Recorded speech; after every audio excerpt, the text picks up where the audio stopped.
DorkLair. Welcome to another DorkLair action figure review. Today I'm taking a look at the SH Figuarts Han Solo from The Force Awakens.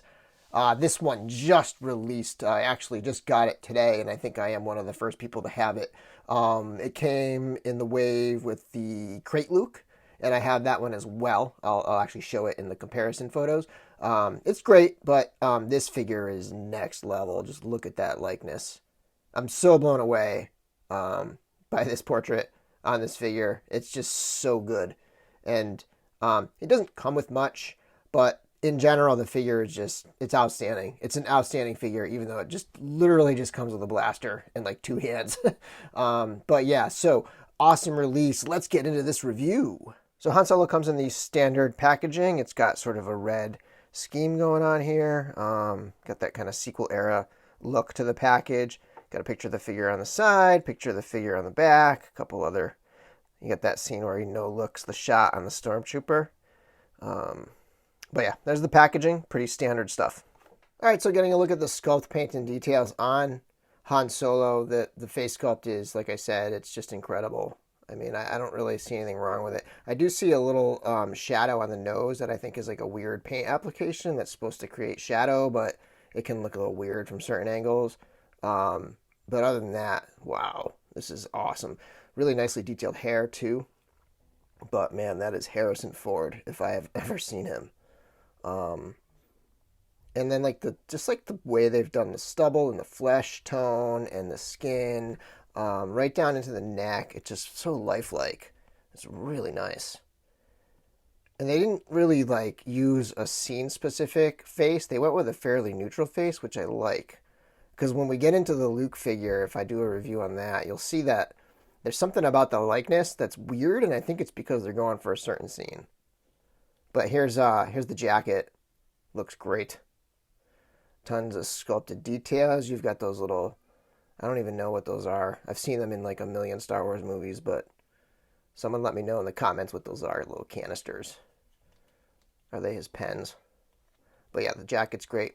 The the shirt, it's coming off a little bright. Let me knock the light down a little. But you can see the detail on the shirt. So he wears like a half button-up type shirt in that movie. And so they've kind of sculpted that piece down to where the upper torso is. And then the rest is flat. So it pretty much matches what it is in the movie. So pretty cool there. You can see the pants. A lot of little details. They got buckles in the belt. Some little things kind of in pockets in the belt. The whole belt situation is very similar to his original one. I feel like he's still wearing the same belt as he did in A New Hope. Get a look at the pants and the boots. All really nice stuff here. Figuarts does, generally, on most figures, Figuarts does a really good job of boots. I'm always talking about the boots, how good they look on Figuarts stuff. So yeah, this figure, it's all about that head sculpt. Really good. Really nice looking Han Solo right there. All right, so comparing Han Solo to a few other figures. First off is the SH Figuarts Rey. This is the one from The Rise of Skywalker. I do have the other one, but this one feels like it's slightly more like the Force Awakens one, so I'm going to go with that one. They're very similar. And then there's the SH Figuarts Chewbacca. Again, this is from A New Hope, so it's not quite the Force Awakens Chewie, but there you have him next to his crew in that movie.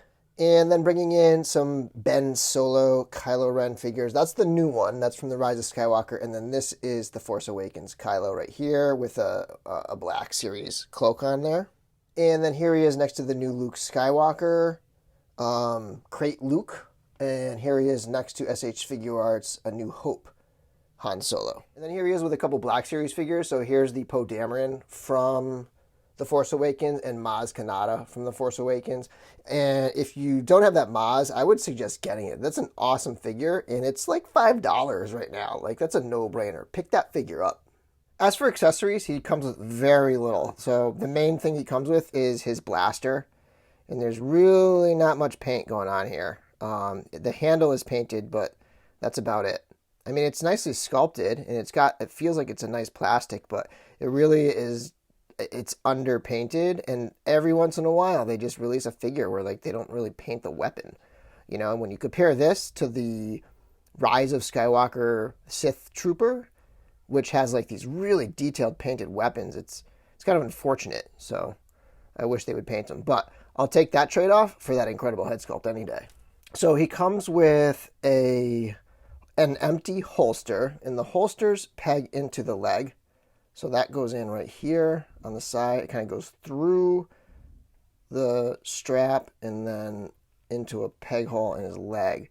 So you can have that one pegged in there, or you can have the one that has his blaster on there, and that's all one piece. So it's not like I kind of wish they would make holsters that the stuff fits in, because I like kind of doing the half-drawn weapon look sometimes. It's kind of a cool look for Han, but yeah. So you got that piece there. That pegs into his leg if you want him having the holstered weapon.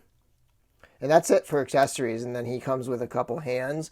So he has the fists on there, and then he has one hand for holding the blaster, and then two relaxed hands. So that's it. Very minimal accessories. It's probably my one issue or complaint with the figure. But again, I'll take that trade-off for the awesome likeness. Han has some pretty good articulation. He can bend his head down this far, and he can look up, quite a bit, and side to side, and rotate his head around and stuff. So lots of good movement in that neck that has a joint at the base and at the top. Then his arm can swing out that far, and then it can rotate all the way around. There is a bit of a butterfly action going on there. And if you look inside, you'll see that he's got that sort of floating piece that can give him a little extra across the torso movement like that. And he's got sort of that like scissor thing going on with the elbow joint. I don't know exactly the construction there, but it's not quite a double jointed elbow, but it's got a lot more range than a single jointed elbow normally would have. But it doesn't have that shiftiness of a double joint. I think it's just got a weird hinge on it, and it gives it a little extra range of motion there. His wrist has the typical hinge and swivel thing going on there, so, you can rock it around. You can move his hand in, like, different places, so you can pretty much get whatever angle you need there. The upper torso has a ball joint, and he's got a lot of crunch back and forth. He can come forward that far and come back quite a bit. And it will also twist at the top, and he'll twist at the waist, too, and he'll crunch at the waist as well. So, you can get Han into some Spidey poses, really, if you want to. Yeah, kind of funny. Like, he's actually got a pretty good amount of articulation. He does not have the drop-down hips there, which doesn't allow for, like, a nice kneeling pose. So, but he's got a lot of crunch, which kind of makes up for it a little bit. He can kick forward this far, and then he can kick back this far. Same kind of joint at the knee as he has at the elbow. So it comes up this far. There's a swivel at the top of the leg, but there's nothing at the knee. And then there's obviously a swivel at the ankle, and it can rock down this far, and it can point up this far. It's got that toe articulation. It can angle side to side. And then the toe can go up like this. So yeah, so pretty good articulation for Han Solo. I mean, he's not like the most agile guy, so you never really see him doing crazy poses or anything, so it's not like he's a Jedi or anything. But yeah, so really good articulation on Han. Incredible likeness. I love this figure so much. I'm not sure if I'm going to get around to a top 10 list this year, because the end of the year just crept up on me really fast. But if I did, he would be a contender. And I always worry about putting like a late year figure, because you're always more excited about the newer stuff. But yeah, I would have to say that this would end up being a top contender for me. The other Figuarts that is probably my favorite of the year, at least for SH Figuarts, would be the Yoda figure. That figure is incredible. So this and Yoda are probably my two favorite SH Figuarts from 2019. Anyway, thanks for watching my video, and until next time, may the Force be with you.